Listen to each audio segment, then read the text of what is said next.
Estamos viviendo en un tiempo incierto, pero Dios ha dado luz al mundo en su profecía.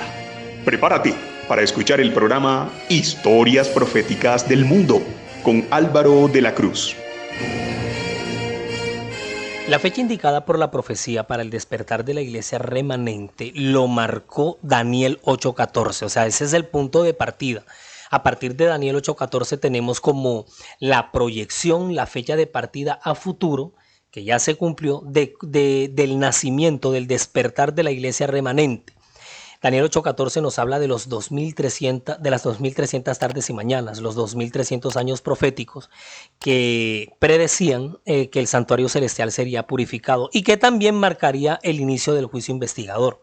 Bueno, específicamente esa fecha marcada por Daniel 8:14 se ubicó el 22 de octubre de 1844. Esa es una fecha icónica, una fecha que nuestro subconsciente no puede olvidar. 22 de octubre de 1844. Luego del tiempo del fin, cuando empieza el tiempo del fin, que fue marcado por los 1260 años de oscurantismo que terminaron en 1798, las profecías de Daniel y Apocalipsis empezaron a comprenderse, empezaron a ser escudriñadas, a ser promovidas, a ser predicadas.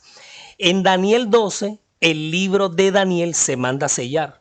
Y en Apocalipsis 10, este mismo libro que el mismo Dios mandó a sellar, se revela al mundo. Entonces, todo esto ocurre en el marco, en el contexto del tiempo del fin. Luego de 1798, que marca el fin de los 1260 años de oscurantismo, de persecución papal en el planeta, que ya se los mencioné, empezó a correr el tiempo del fin.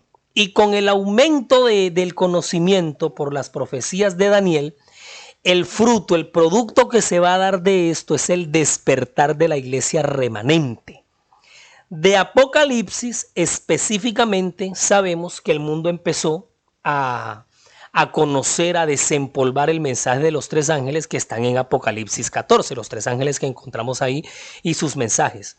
Ahora, el instrumento elegido por Dios mismo, la célula primigenia, la chispa que encendió todo esto, se dio en Norteamérica con un personaje llamado Guillermo Miller, un asiduo escudriñador de la Biblia, en especial de las profecías de tiempo exacto de la Biblia. Ahora, Guillermo Miller queda precisamente impactado con Daniel 8:14, que marcaba lo de los 2300 tardes y mañanas.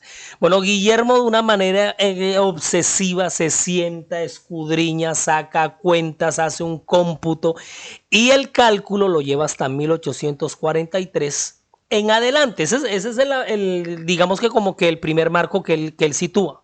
Ahora, en 1831, con su primera predicación pública, 1831, se empieza a gestar la corriente millerita, en honor de su nombre, debido a su nombre, Guillermo Miller, movimiento millerita, una corriente que más adelante se llegará a conocer como el movimiento adventista. Todo esto se está dando en Battle Creek, Michigan, en Estados Unidos, para estos años, 1831 en adelante. La profecía del mensaje del primer ángel, revelada en la visión de Apocalipsis 14, encontró su cumplimiento en el movimiento adventista de 1840-1844. Tanto en Europa como en América, algunos hombres de fe y oración se sintieron profundamente conmovidos cuando su atención se concentró en las profecías.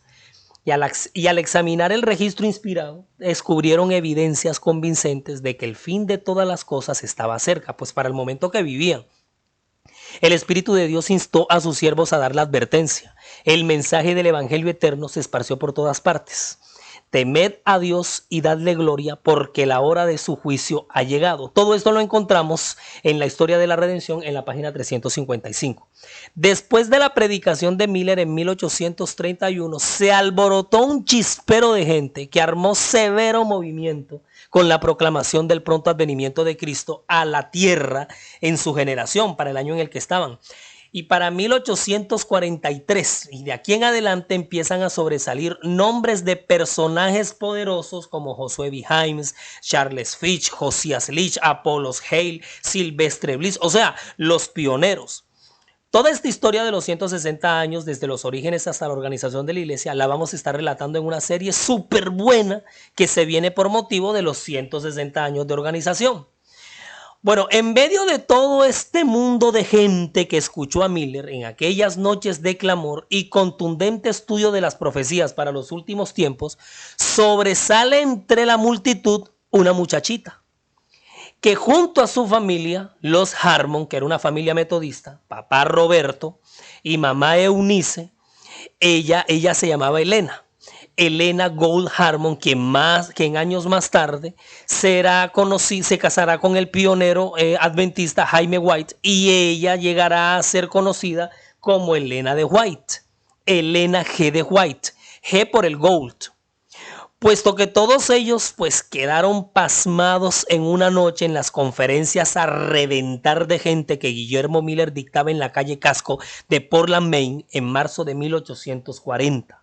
Y a partir de allí creyeron de una manera convencida en la segunda venida de Cristo para el 22 de octubre de 1844 y se unieron a este movimiento.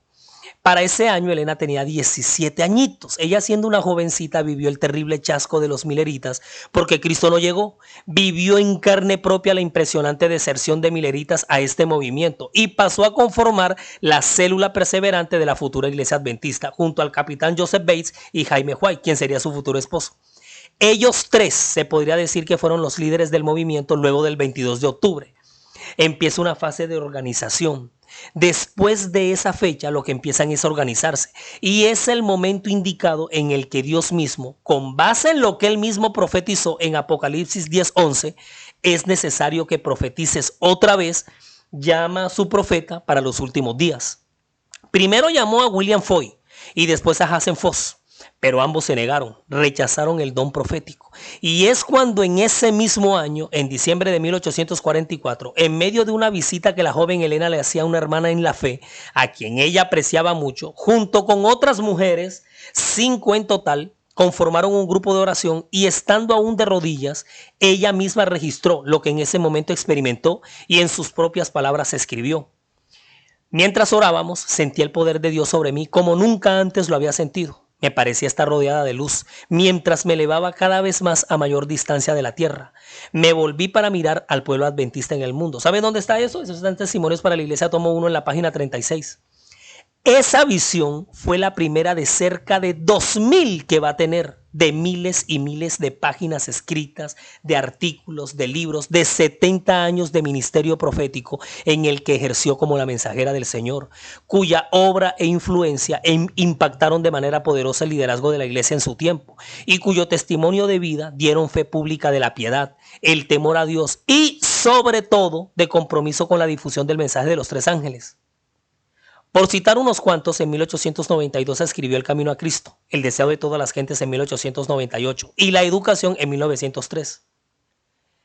Dentro de la gran constelación de mujeres de fe que conforman nuestra historia denominacional en el marco de la celebración de los 160 años de la organización de nuestra iglesia, quisimos pasar un rato por aquí y hablarles de la mensajera del Señor, Helena de White.